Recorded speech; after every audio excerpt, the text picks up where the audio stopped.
Hi, our second segment today is remembering John Testa. John Testa announced this week that he is not going to seek re-election as our county legislator. He's been the county legislator for nearly 10 years. He was our mayor before that and a member of the city council.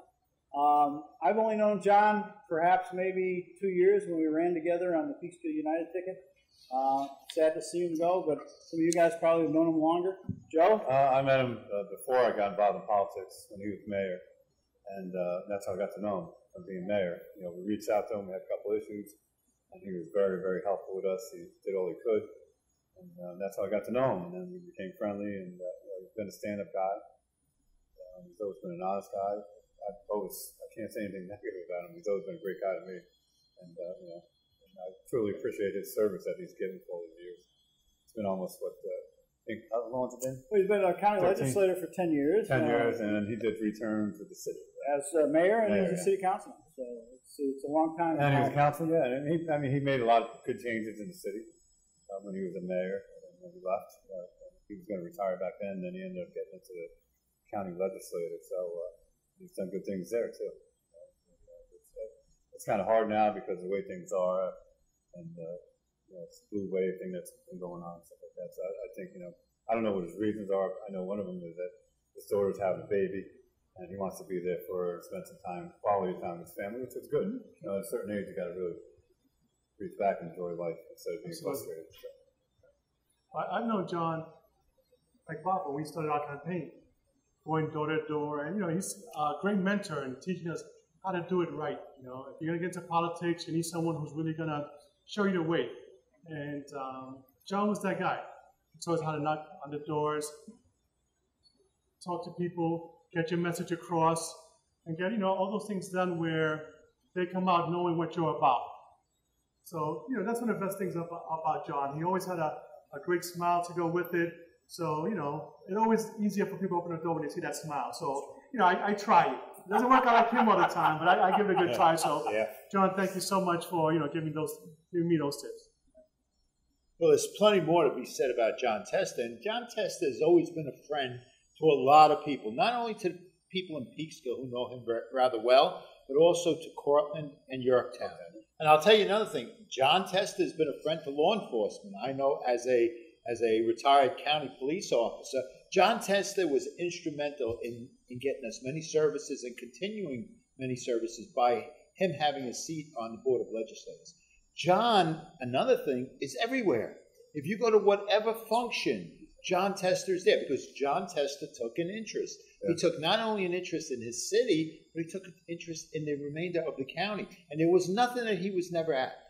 And you know what's amazing? We've had John on the show once or twice, or even a little more than that. And we've done the Lincoln Depot, which it's amazing.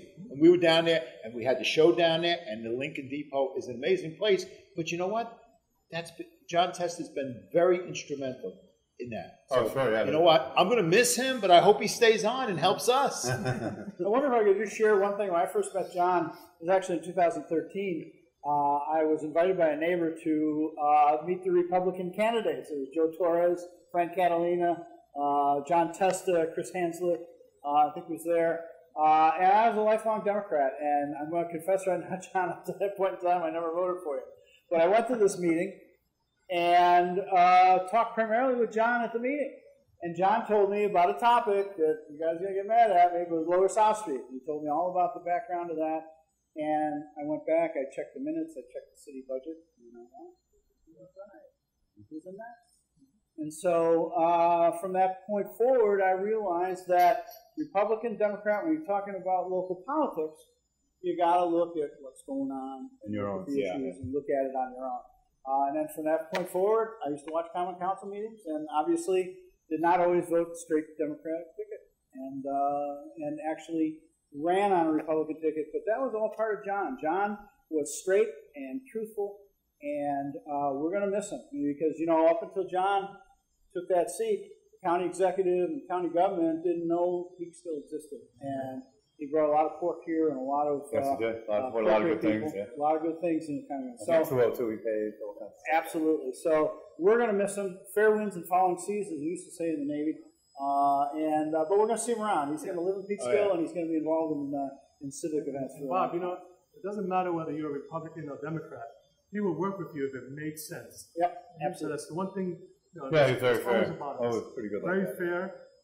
And, you know, It was always about what was good for your neighborhood or your city or your town or whatever. And that, you know, I would always say he was a stand-up guy for that. yeah. So for John Testa and his wife Nancy, another chapter to be written, but we're going to see him around quite a bit. I hope. Thanks. And from one grandpa to one who's going to be one, you're going to love it. All right, our third segment, as we do in most of our shows, is we talk a little bit about what's going on down in City Hall. You know, a couple of meetings ago, there was a discussion, which should have been a fairly mundane issue. What banks should the city put its money in? You know, that's turned out to be a cause célèbre. We're going to take on the fossil fuel industry.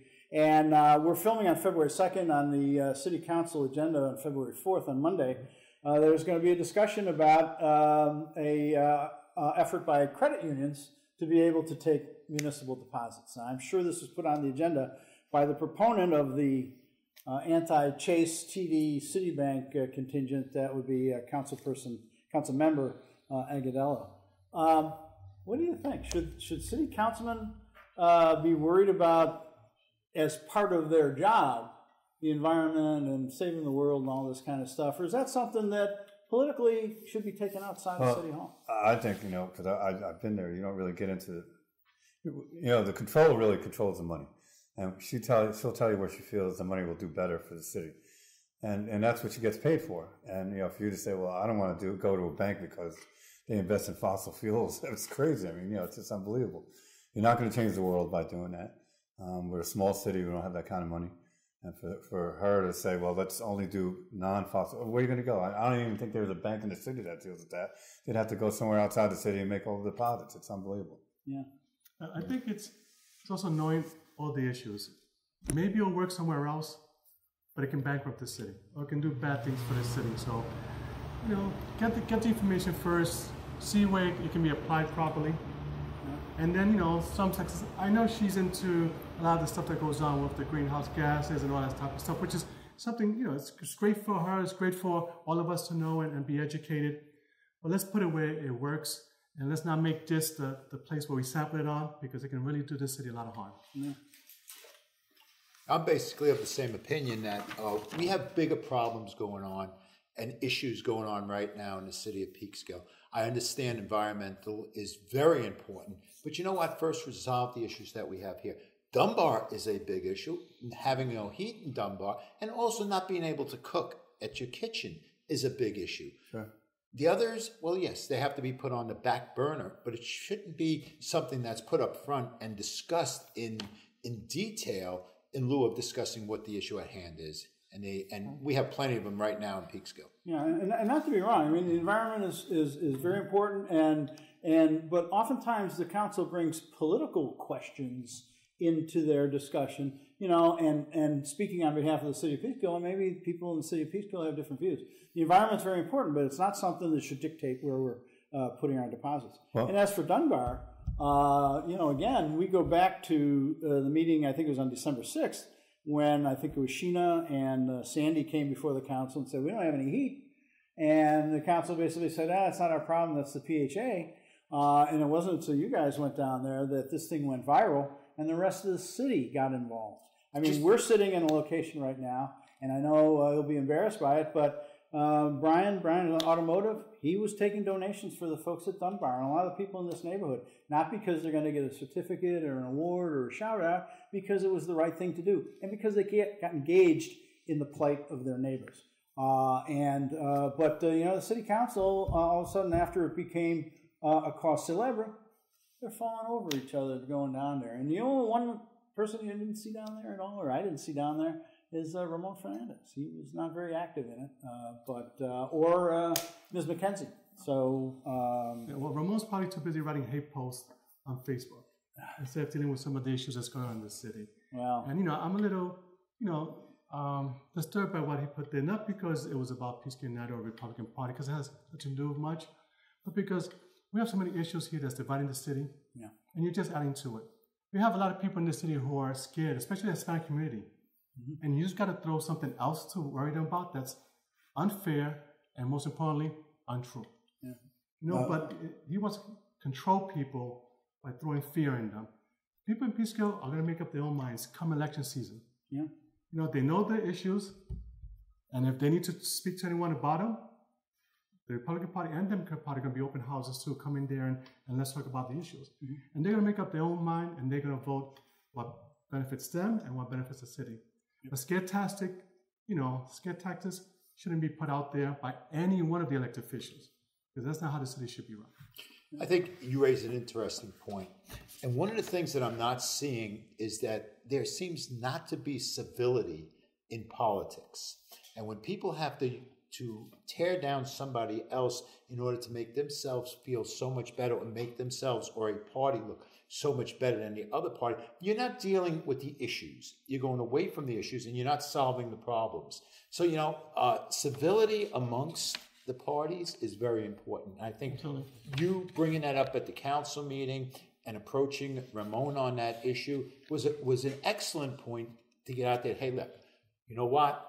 We have the issues. Let's deal with issues. Let's not deal with personalities. Let's not put any other group down because you feel that that's going to get you the votes. Well, one of the things that's come out pretty ugly, both in social media, and I think it's propagated oftentimes by some of the people in City Hall, is if you disagree with somebody, all of a sudden it's a race or it's a gender issue. The people down here on Washington Street, all of a sudden Rosa Parks comes out of the woodwork in terms of whether or not a shelter should go here. We know the story of Rosa Parks, and it was an awful history, part of our American history.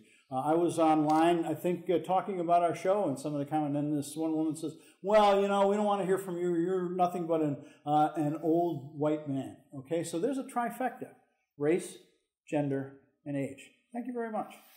Maybe I am an old white man, but that's the way it is. We're all something, but it has nothing to do with the issues. We need to focus on the issues, and not who people are and what they think. Well, that's the whole thing that's going on now. You have the homeless shelter, and you had Dunbar at the time, and all the things they talk about is, who gets awards. We won't get into the Paramount either. The Paramount's a whole other thing. The story just came out. I don't know if you looked in the paper, but there's a story that came out that all the people that worked there got fired, and they didn't even know if they're coming back yet. So something's going on there. And again, the city's less transparent. They're not telling you everything they know, and something's going on there. So, where in the budget are the repairs to the Paramount? It's not there. None. So. Okay, another chapter to be written in our city. So stay tuned. Our next show. Thanks for watching.